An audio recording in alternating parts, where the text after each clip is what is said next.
maestría con la profesora Catalina, hoy recordé lo bueno que fueron esas clases. Entonces te las recomiendo si les permite entrar allá en la Universidad Nacional a esa clase. Bien. Bueno, primero pues quiero agradecer a los estudiantes de Ciencia Política de la Universidad Nacional quienes vieron conmigo el curso de Acción Colectiva y Movimientos Sociales el semestre pasado, y hay algunos que vieron este semestre.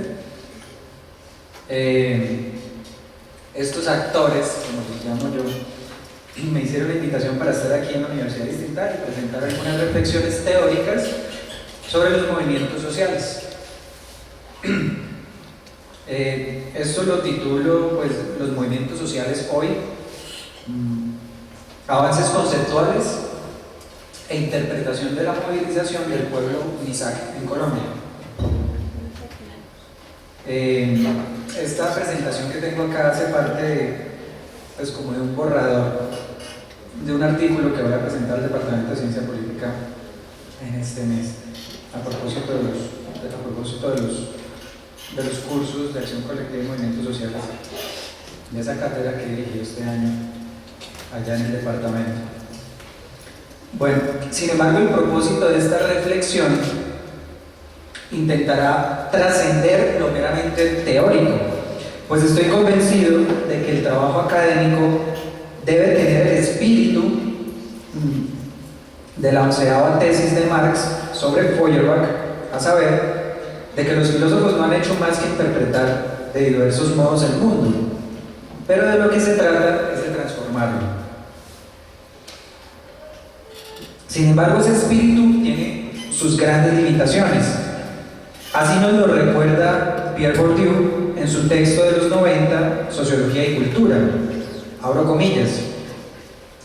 En su lucha contra el discurso de los altoparlantes, los políticos, ensayistas o periodistas, el discurso científico tiene todo en su contra. Están las dificultades y la lentitud de su elaboración, que por lo general se hace después de la batalla. Cierro comillas. Cabe decir, por tanto, que esta presentación no es más de lo que es, en tanto que es académica. Esto es una simple reflexión de los movimientos sociales desde el análisis teórico que pretende referenciar un solo hecho de la realidad nacional, con el objetivo de interpretar este último a la luz de las herramientas interpretativas hasta ahora disponibles, y quizás plantear desde el punto de vista metodológico una propuesta para analizar los movimientos sociales en Colombia. Por eso la presentación se dividirá en dos partes. Una tratará sobre el estado, digamos así, el estado del arte del análisis de los movimientos sociales, y la segunda tratará del movimiento indígena del pueblo Misak, proceso que he tenido la oportunidad de conocer en campo en sus tierras de Guambía, Cauca. Voy a hacer una descripción sucinta de esta primera parte. Acciones colectivas han existido siempre donde han existido asentamientos humanos, pues como diría Marx, las robinsonadas dejémoselas a Defoe. Otra cosa es que la labor científica la haya hecho consciente al tomarla como objeto de estudio, es decir, a la acción colectiva.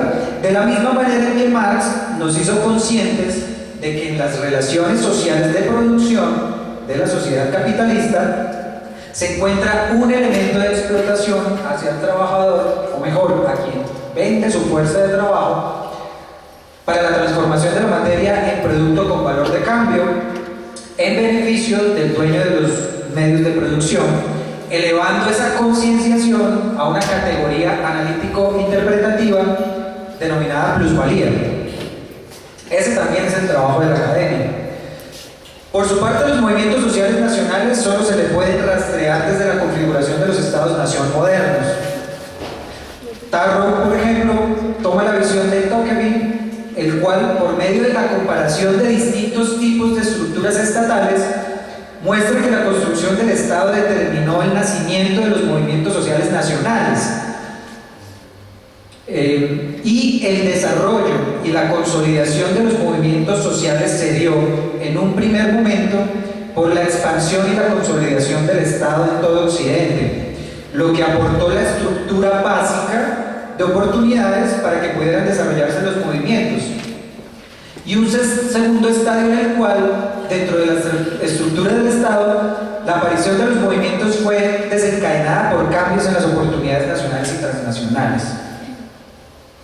Dentro del marco funcionalista norteamericano, por ejemplo, los representantes de ellos son Smeltzer, la Escuela Sociológica de Chicago, con Robert Parsons y Merton. Se considera la acción colectiva como referida a comportamientos disfuncionales del sistema vigente generados por los desajustes de la modernización, produciendo individuos marginales que lanzan esas acciones, aunque tendientes a un nuevo equilibrio, según el propio Smeltzer. Sin embargo, los sucesos históricos de los 60s y principios de los 70s pusieron en cuestión ese paradigma funcionalista norteamericano, pues no fueron elementos marginales a la modernización los que lanzaron a las calles a la gente hacia la protesta. Es así como se empieza a analizar el problema de la acción colectiva desde lo individual, creándose el individualismo metodológico, como es el caso de Mancur Olson con su lógica de la acción colectiva, quien desde una lógica económica interpreta el origen y funcionamiento de la conducta agregativa, en donde una de sus premisas fundamentales es el hecho de que la acción colectiva es el resultado de la suma de las acciones individuales. Luego, con esas nuevas construcciones metodológicas en Norteamérica, correspondientes a los sucesos históricos que se estaban presentando en Estados Unidos en ese momento, se elabora la llamada teoría de la movilización de los recursos. Aquí, los grupos deciden obtener la máxima ventaja al movilizar los recursos disponibles en la sociedad tras el logro de objetivos estratégicos, entendidos básicamente como integración al sistema político. Sin embargo, Archila, en su texto de Idas y Venidas, Vueltas y Revueltas, de la edición del 2008, afirma lo siguiente, abro comillas: aunque la explicación supera las meras motivaciones individuales, refiriéndose a la teoría de la movilización de los recursos, y mira los recursos organizativos previos a la movilización, sigue usando una racionalidad instrumental de costo-beneficio que pone como meta de la movilización social la incorporación al sistema político, lo que sin lugar a dudas refleja los avatares de la democracia norteamericana de esos años, cierro comillas. Paralelamente en Europa, surge el paradigma de la construcción de identidades o de los famosos nuevos movimientos sociales, cuya expresión más elaborada es la del sociólogo francés Alain Touraine con su sociología de la acción. Es así como Cohen, por ejemplo, considera que existen dos grandes paradigmas desde donde se pueden analizar los movimientos sociales y la acción colectiva. Uno es el de la movilización de los recursos y otro el de la identidad. Entonces esos dos grandes paradigmas se aíslan de alguna manera de las teorías tradicionales sobre la sociedad de masas y el comportamiento colectivo. De lo que se apartan entonces estos dos grandes paradigmas es de lo siguiente: los movimientos sociales y las acciones colectivas se dan para Marx. Por ejemplo, Taro dice que Marx es de los primeros teóricos de los movimientos sociales, por lo cual pues entra dentro de ese panorama clásico de la interpretación de los movimientos sociales, Marx. Entonces, para Marx, las acciones colectivas se dan en la estructura social. Así, el problema de cómo los individuos se incorporan a la acción colectiva es resuelto en términos de clase.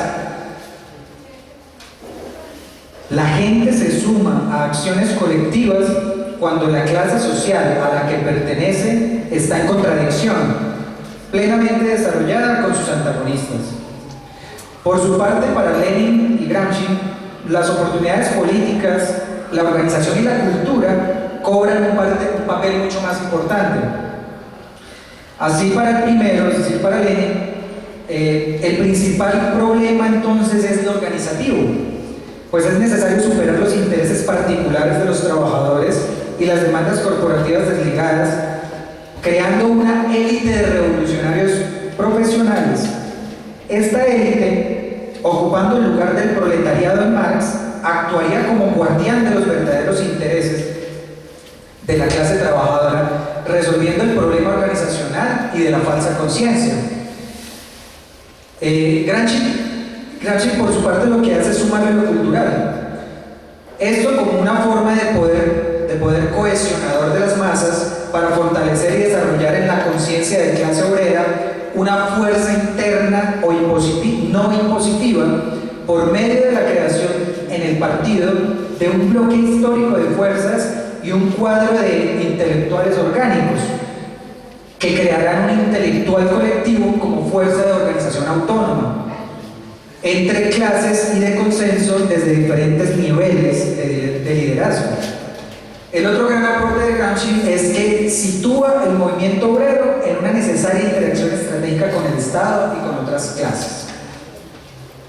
De allí se podría suponer la conexión directa entre pertenencia a una clase y participación de alguna rebelión.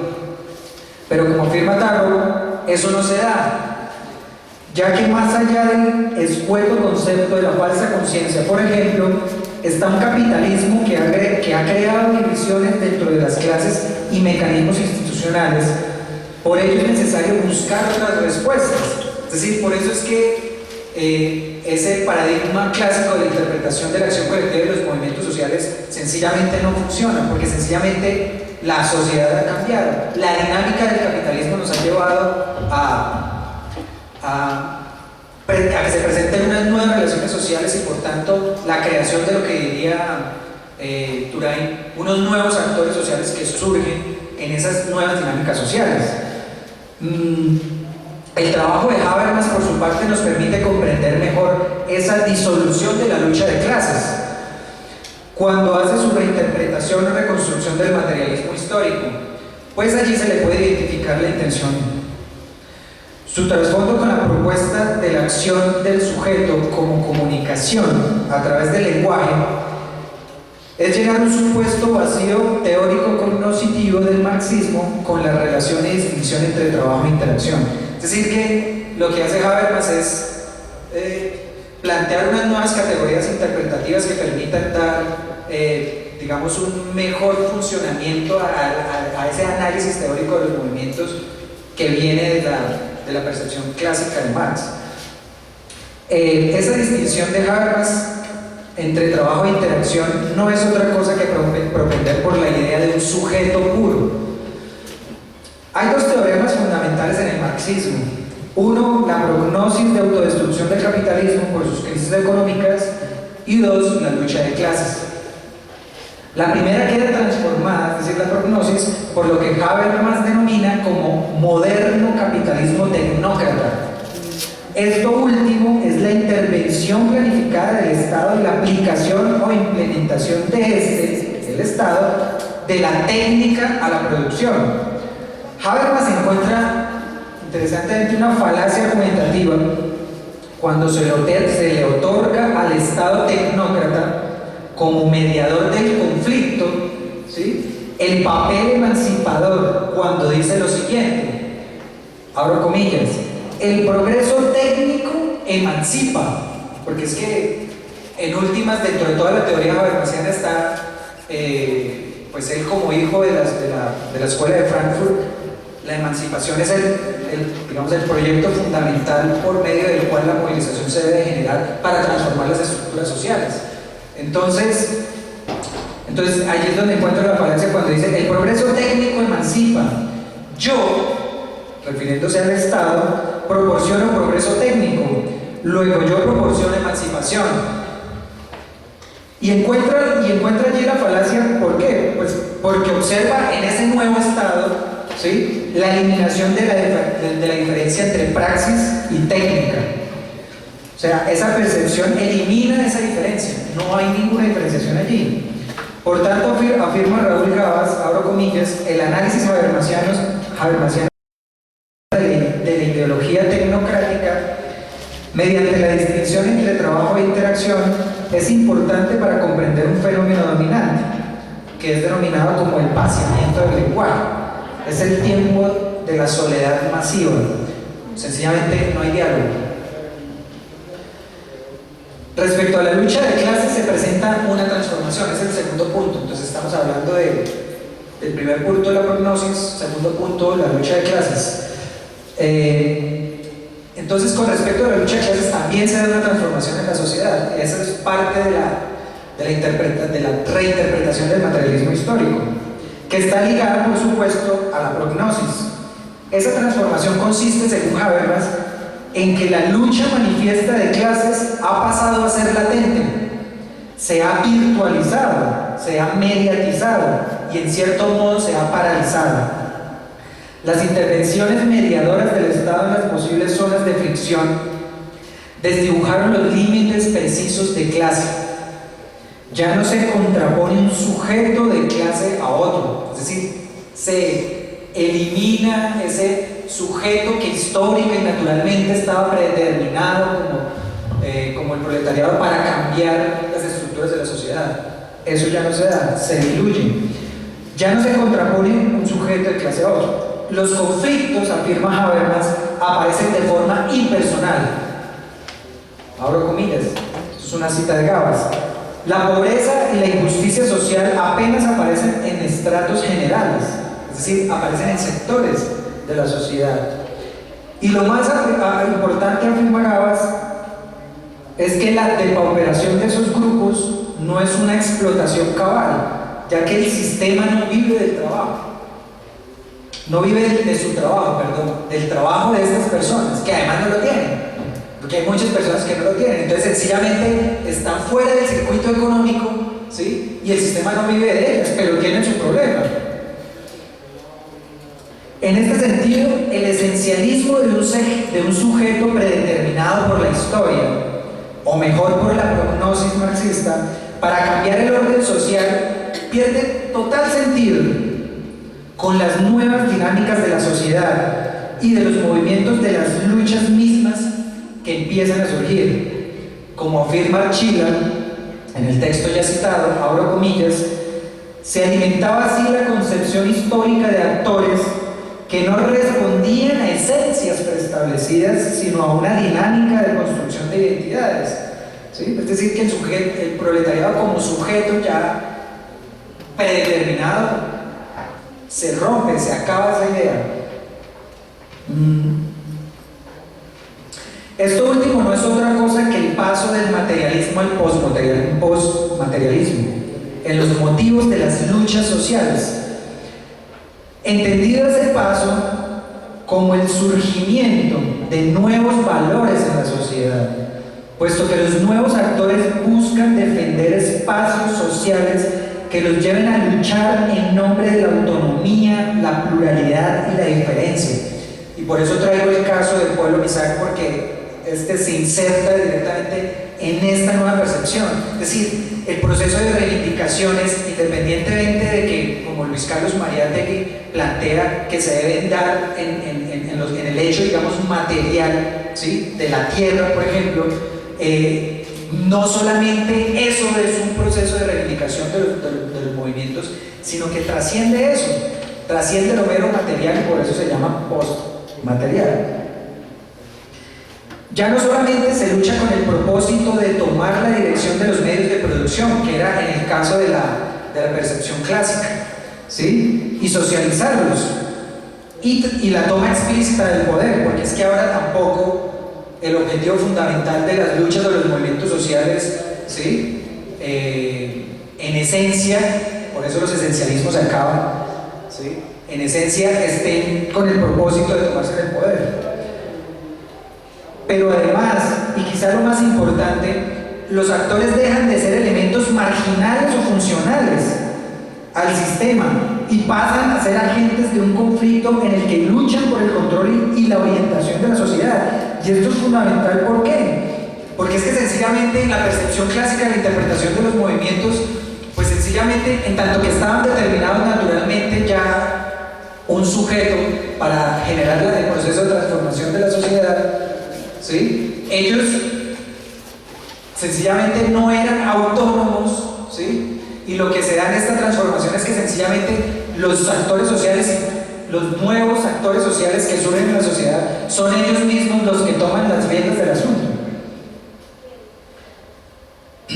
Es así como Turain define a los movimientos sociales como, abro comillas, el movimiento social es la conducta colectiva organizada de un actor luchando contra su adversario por la dirección de la historicidad en una colectividad concreta, es decir, en últimas, por la dirección de mi vida, de la vida que yo represento, de lo que yo soy, ¿sí? Y ahí cabe toda esa cuestión de las identidades. Claro entonces, ¿de qué se separan los dos paradigmas mencionados? Es decir, los dos paradigmas que mencioné se separan de eso. Podemos decir que los dos sostienen que las acciones colectivas conflictivas son normales y también hacen una distinción entre dos niveles de acción colectiva, a saber, la dimensión explícita de las grandes movilizaciones y la dimensión latente que se sirve de las redes de la organización y de comunicación cotidianas de esta acción. En resumen, los europeos se interesaron por el porqué de la movilización y los norteamericanos en el cómo. En palabras de Mauricio Archila, abro comillas, si la movilización de recursos enfatiza la acción estratégica dirigida al sistema político, la construcción de identidades y dentro de ella la sociología de la acción, se orientan al fortalecimiento de la sociedad civil. En la vida real ambas instancias se relacionan. Las acciones instrumentales o políticas y expresivas pueden coincidir en objetos comunes. Ahora bien, siguiendo esto último, es preciso decir que tanto norteamericanos como europeos han intentado hibridar los dos paradigmas mencionados, y es allí que nace la famosa interpretación de la estructura de oportunidad política o teoría del proceso político. Charles Tilly es el más importante exponente de esta nueva tesis, cuyo modelo plantea que la actividad de los estados, que no es ajena a los cambios económicos y a la dinámica de la guerra, crea oportunidades para la contestación. Esos elementos, afirma Archila, por lo general estructurales, no determinan la relación, pero sí la limitan. De ahí que para Tilly sea más importante estudiar lo que permanece que la apariencia de cambio. Sin embargo, bueno, vamos a saltar esto porque es la parte aburrida de la... Seguimos aquí en la parte aburrida de lo teórico.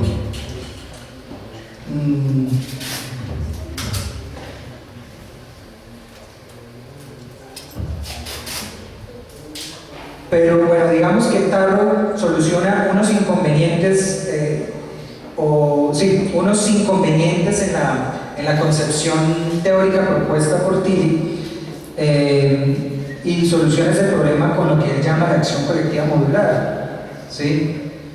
Pero debe reconocerse que para Tilly el movimiento social aparece como una forma de acción colectiva, junto con la apropiación de grano, la huelga, el mitin electoral, las manifestaciones y otras formas de acción. De esta interpretación presentada por Tarrow podemos comprender la definición que Tilly le da al movimiento social. Abro comillas, todo desafío sostenido y organizado a las autoridades existentes en nombre de la población empobrecida, excluida o víctima de abusos.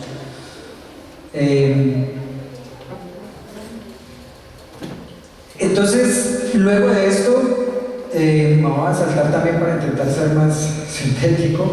Alberto Melucci es el insigne representante de una nueva interpretación, ¿sí? A él se le asigna la interpretación de que la identidad es algo relacional, pues aplica un estado mínimo de reconocimiento del antagonista. En últimas, este italiano Melucci lo que hace es como un híbrido entre la escuela norteamericana y la escuela europea, ¿sí? Y a partir de allí plantea sus nuevas interpretaciones sobre los movimientos sociales. Melucci afirma que la identidad, la acción colectiva, los movimientos sociales, la cultura y otros conceptos que usan los teóricos son categorías analíticas que no corresponden a cosas reales. Sin embargo, cuando apela a la necesidad de un enfoque sistémico, cae en el círculo del análisis de categorías analíticas en sus interacciones y no cosas reales, como en principio él mismo plantea superar. De esta manera despoja de toda carga valorativa a dichas interacciones, de la misma manera como lo hace Habermas. Así nos lo muestra Turain en su crítica a este último, en su capítulo denominado Comunicación y Alteridad del texto, Igualdad y Diversidad. Entonces, digamos que hasta aquí, hasta Melucci, hasta esa hibridación de esas dos interpretaciones, de esos dos grandes paradigmas sobre la interpretación de los movimientos sociales y de las acciones colectivas, es como el lugar en donde se encuentra en este momento la mejor elaboración interpretativa, ¿sí?, sobre este tema. Entonces voy a pasar a la segunda parte de esta presentación, que es sobre la movilización del pueblo Misak, ¿sí?, del proceso de movilización del pueblo Misak en el Cauca. Pero esto lo centro desde una perspectiva, ¿sí?, y es sobre la elaboración que ellos hacen sobre la educación propia, porque ese proceso de educación propia es bastante interesante en términos de resistencia. Es decir, no solamente la lucha por la tierra que la han generado, ¿sí?, existen muchos otros mecanismos, y este mecanismo me parece supremamente importante y fundamental dentro de esa gama de estrategias de acción colectiva por parte de la movilización indígena en el Cauca, principalmente del pueblo Misak, hacia incluso la misma recuperación de la tierra. Es decir, eso está vinculado también con la recuperación de la tierra. Entonces, eso lo titulo así: educación propia en el pueblo Misak, por encima de la sociedad nacional. Dentro del desarrollo del pensamiento propio que viene construyendo el pueblo Misak, existe una estrategia que se viene implementando desde la década de los 80, pero que tomó fuerza en la década de los 90 y hoy constituye un elemento fundamental en el proceso de reexistencia que transversaliza el pensamiento propio. Esto es la educación propia. Ahora bien, en tanto ello ha sido un proceso, cabría preguntarnos qué condiciones históricas llevaron al pueblo Misak a implementar la educación propia. Y lo que quisiera que de pronto intentáramos como tener presente dentro de esta descripción que yo voy a hacer acá, es como la metodología o la forma que de alguna manera allí o aquí está implícita la forma por la cual yo considero que se debe plantear en Colombia la interpretación de los movimientos sociales, ¿sí?, en Colombia. O sea, una nueva forma o método, o qué sé yo, sí, un método para acercarnos a esa interpretación de los movimientos sociales en Colombia, que intenten no ir desde el punto de vista académico cuando ya la batalla ha terminado, como nos recuerda por Dios, sino ojalá estar allí, ¿sí?, y digámoslo así, por no decir que pronosticar o ir hacia el futuro, pero por lo menos que la labor académica esté allí, esté, digamos, es decir, que lo que yo digo es que mi trinchera son las aulas de clase, pero que esa trinchera también se debe desplazar en términos de la argumentación también allá, ¿sí? Entonces, dentro de esta descripción, implícitamente planteo como esa nueva forma de acercarnos a los movimientos sociales en Colombia. En mi visita a Juan Vía Cauca, Taita Jeremías Tunubalá, líder del pueblo Misak, coordinador del programa de comunicaciones de su pueblo e integrante de la red de comunicaciones de pueblos indígenas de Colombia, expresó que, abro comillas, la lucha por la reexistencia había iniciado en 1492. La destrucción del patrimonio natural, el genocidio de pueblos milenarios con su organización social, política, económica y cultural, que dejó el proceso de la conquista española, generó el hecho de que en Juan Vía Cauca se iniciara en esa lucha. Entonces, esto, vuelvo y repito, es importante e interesante desde la perspectiva del acercamiento a la interpretación de los movimientos sociales en Colombia. ¿Por qué? porque sencillamente no es decir, es que aquí en la época de vacaciones, mientras que muchos de ustedes o de nosotros estábamos fuera de nuestras labores universitarias, hubo una gran movilización, ¿sí?, de indígenas, y los guambianos estuvieron presentes y se quedaron en la Universidad Nacional, y vemos nosotros ese movimiento como que, deben de estar peleando por algo, deben de estar luchando por algo, pero esto tiene todo un contexto histórico e intentar comprender esa movilización desde allá, ¿sí?, podemos a su vez comprender las dinámicas que hoy se están generando alrededor de las estrategias mismas que los guambianos están planteando, ¿sí?, para su lucha de la reexistencia. Entonces, por su parte la revolución de independencia, que estaba en manos de la élite criolla y cargada con los principios del proyecto ilustrado de igualdad, libertad y progreso, continuaron siendo desfavorables para los indígenas, como lo afirma la ley MISAC. Abro comillas, esto dice la ley MISAC. En las guerras de independencia, nuestros abuelos participaron directa y masivamente, colocando muchos muertos, pensando que al liberarse del yugo español se acabaría la esclavitud, se obtendría la libertad y se retomaría el camino propio, volviendo a los territorios que les habían sido usurpados. Pero lo único que sucedió fue que cambiamos de amo.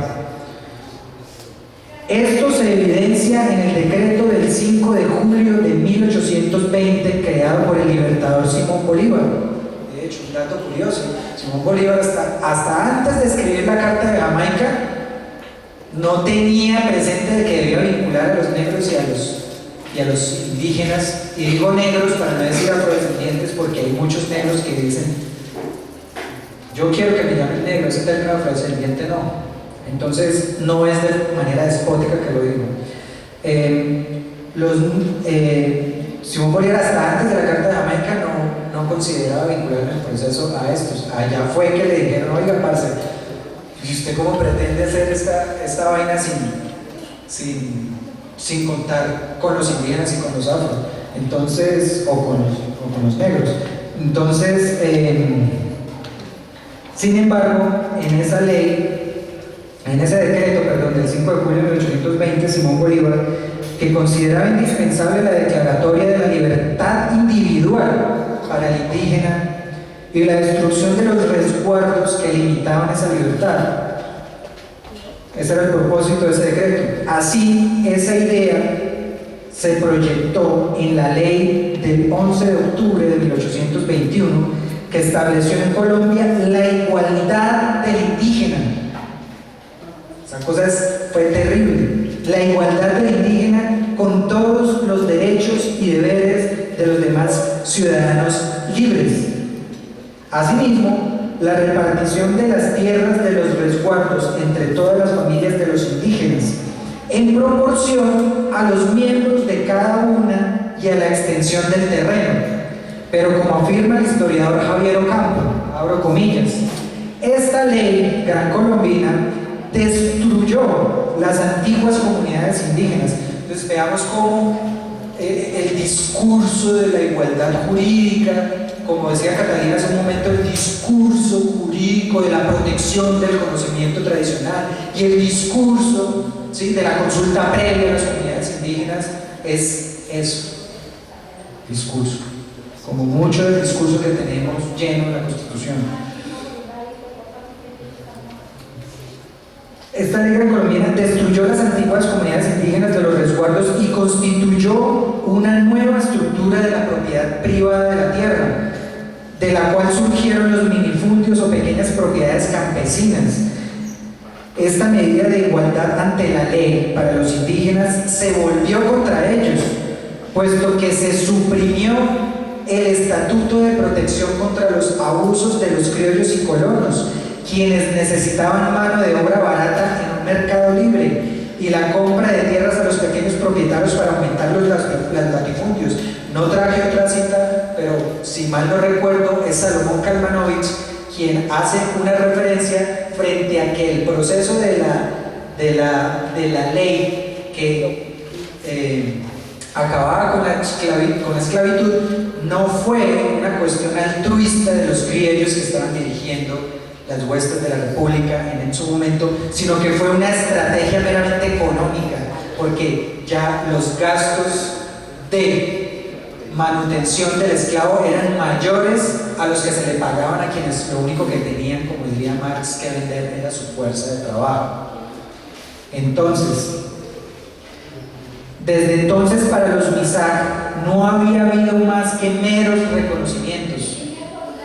Por eso esa... ¿Cómo la podemos calificar? Ese teatro, por ejemplo, que hizo Juan Manuel Santos cuando visitó antes de su posesión, o el día de su posesión, a las comunidades indígenas en la Sierra Nevada. Eso es una expresión. Todo el mundo dijo, no, se están reconociendo a los indígenas, qué cosa tan impresionante. Pero mientras que los están reconociendo allá, los están bombardeando entre Antioquia y Chocó. Entonces, démonos cuenta aquí hasta donde realmente ese reconocimiento no es nada. Entonces los Misak no habían recibido más que reconocimientos. Desde entonces no hay para ellos garantías ni protección por parte de las leyes del Estado, y por el contrario el principio de igualdad jurídica se vuelve contra los principios de comunidad, pues individualiza a las personas y rompe con la realidad indígena de pensarse como pueblo, es decir, en comunidad. Hasta aquí podemos observar desde la perspectiva bueno, no pasemos aquí.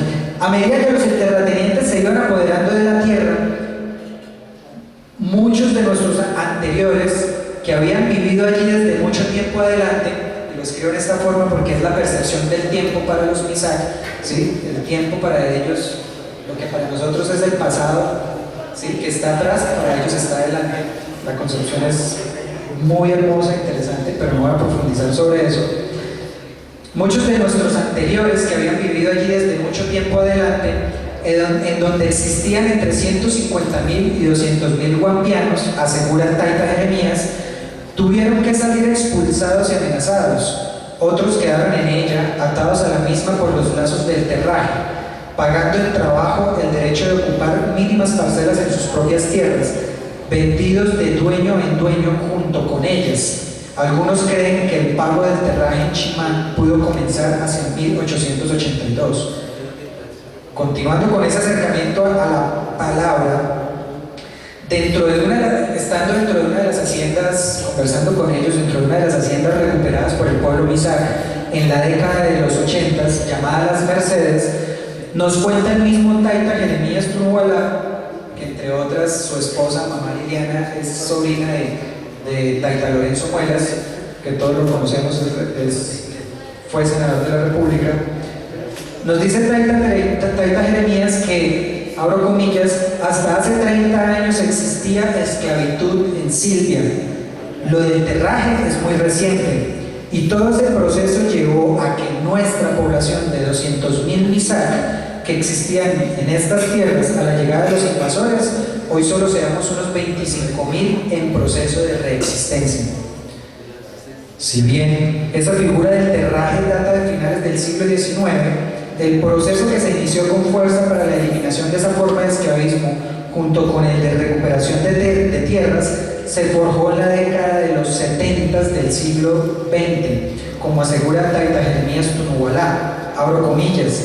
La movilización es para conservar espacios vitales como el páramo.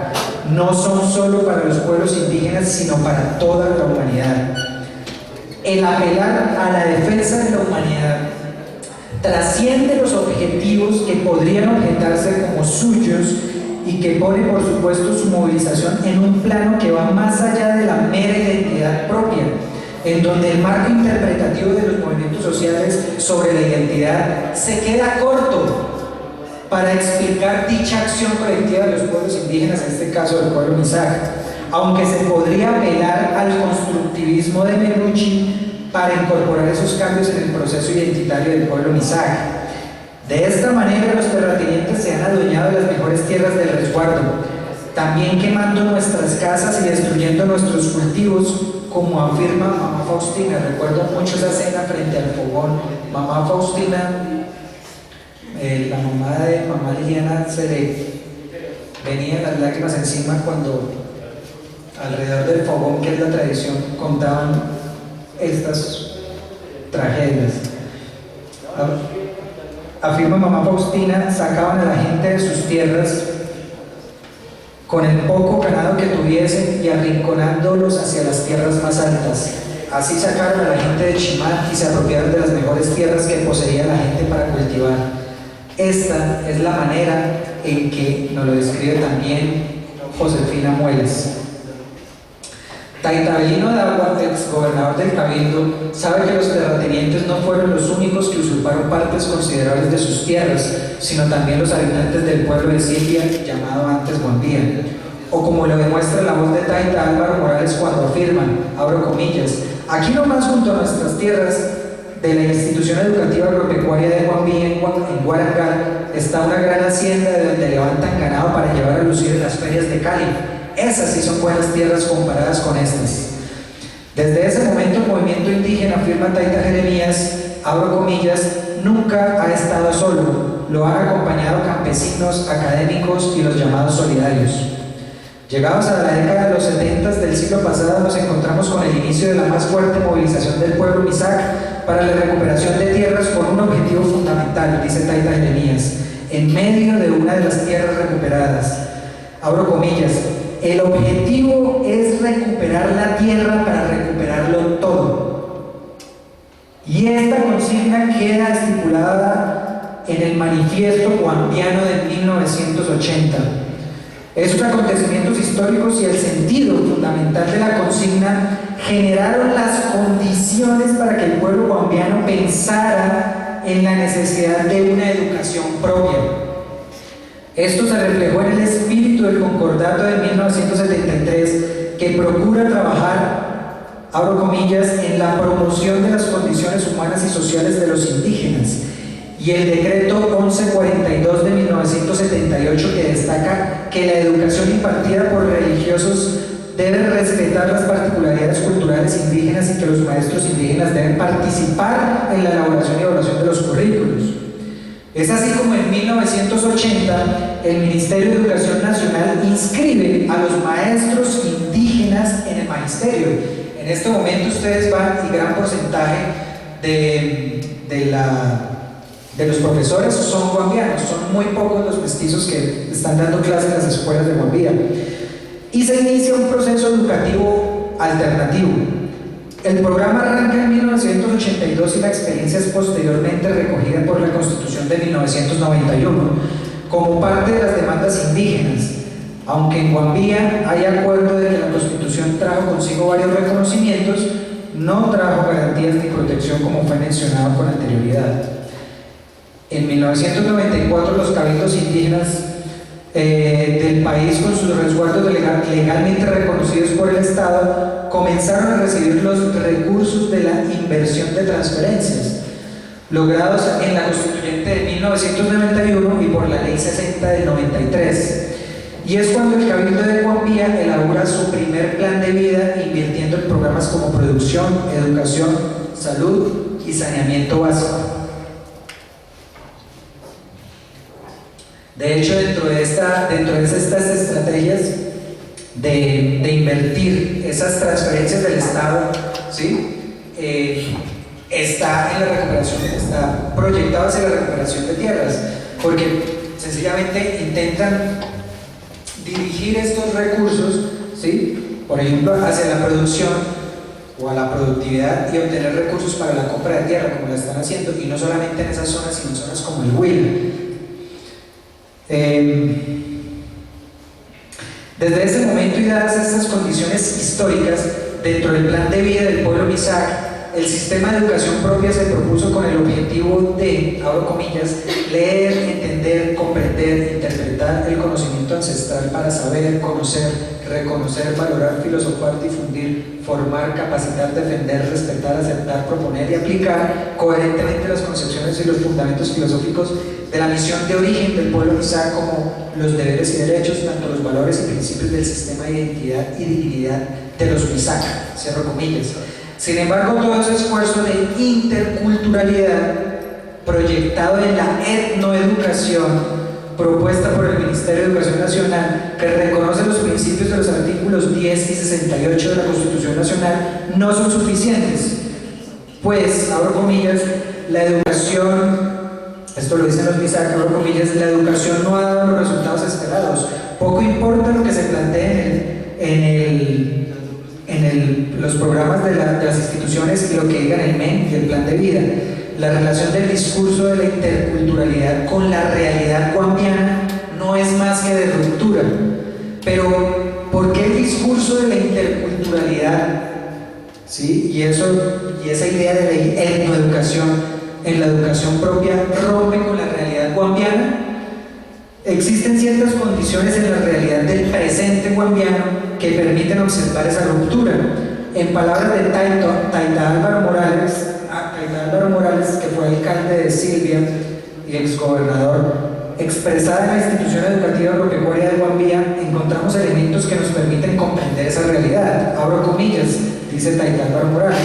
Los jóvenes de hoy, cuando salen del colegio, llegan a sus casas directo al televisor. Prefieren las novelas que están llenas de enseñanzas de éxitos individuales, en lugar de conversar con sus padres alrededor del fogón, o incluso de ayudar en las labores diarias de su casa y cultivos.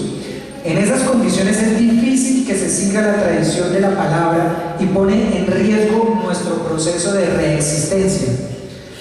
¿Qué ganamos con que los profesores hablen guambiano si el entorno es mestizo? La idea es educar al joven guambiano para la idea de él. Esas palabras se percibe una latente preocupación, a saber, el contacto permanente que tienen los jóvenes con la sociedad nacional, que por supuesto no es solo por la vía del televisor, sino también en el mismo colegio. Esto se comprueba con los PEI del programa de educación, en donde los guambianos tienen derecho a utilizar el 20% del currículo en asignaturas que enfaticen en la vida y pensamientos propios. En Guambía, con este porcentaje se dictan pensamiento guambiano. Algunos maestros enseñan a los hombres a hacer sombreros o a tejer a las mujeres, también a bailar las danzas propias del angelito, de la chucha y materias agropecuarias desde primaria. El 80% restante de la educación es ocupada por el programa básico del ministerio.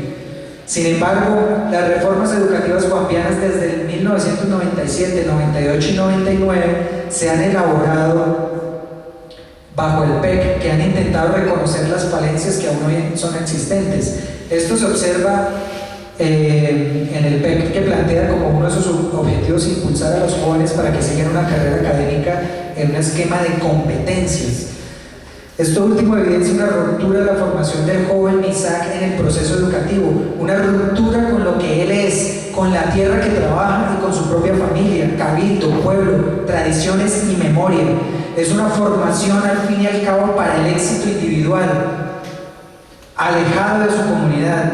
De este modo la educación se convierte también en desintegrador del pueblo MISAC. Entonces ahí nos encontramos con una cosa bastante interesante. De esta manera se hace evidente una paradoja en el proceso de construcción de la educación propia. Esta paradoja se hace clara cuando escuchamos a Taita Jeremías al hablar del Cambalat, cuyo significado expresa, abro comillas, no significa meterse en una sola forma de pensamiento, significa unidad en la diferencia. Esa unidad en la diferencia es expresada por Turay en Igualdad y Diversidad, en donde expresa que lo que nos hace iguales no es que seamos criaturas de Dios, o estemos dotados de razón, o seamos iguales porque todos tenemos los mismos derechos, de la misma manera que en 1820 esa ley de Bolívar nos quiso poner a los indígenas en igual de condiciones jurídicas, sino que somos iguales porque somos diferentes. Esa propuesta que está encaminada no solo al reconocimiento del otro en un proceso de alteridad, podemos observarla en el pueblo MISAC, en tanto ellos intentan generar lo que Turay afirma es un proceso de individuación que supone el esfuerzo de los actores por ser sujetos que buscan la propia subjetivación. En otras palabras, el pueblo Misak está actuando para llevar la vida que ellos quieren llevar, de acuerdo a su conciencia de sí, unida al mundo tecnoeconómico que ellos practican, sin desconocer que hacen parte de una estructura llamada sociedad nacional. También, y termino con esto, cuando escuchamos a Taita Álvaro Morales decir en la institución educativa agropecuaria de Guambía que, abro comillas, es necesario que aprendamos 100% el conocimiento de la sociedad nacional y 100% el conocimiento propio, el problema resulta cuando la historia muestra que el proceso de interculturalidad y ese proceso de educación planteado por el gobierno nacional desde el ministerio, incluido en la educación propia, ha sido motivo de disociación y de ruptura dentro de la movilización del pueblo Misak.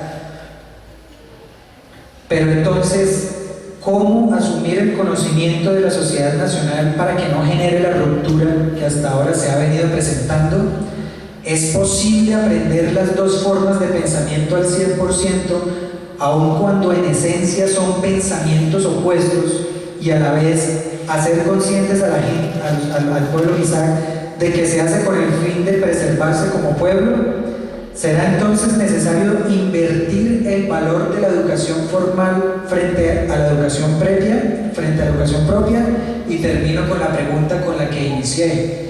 La educación de esta segunda parte, la educación propia por encima de la educación de la sociedad mayoritaria.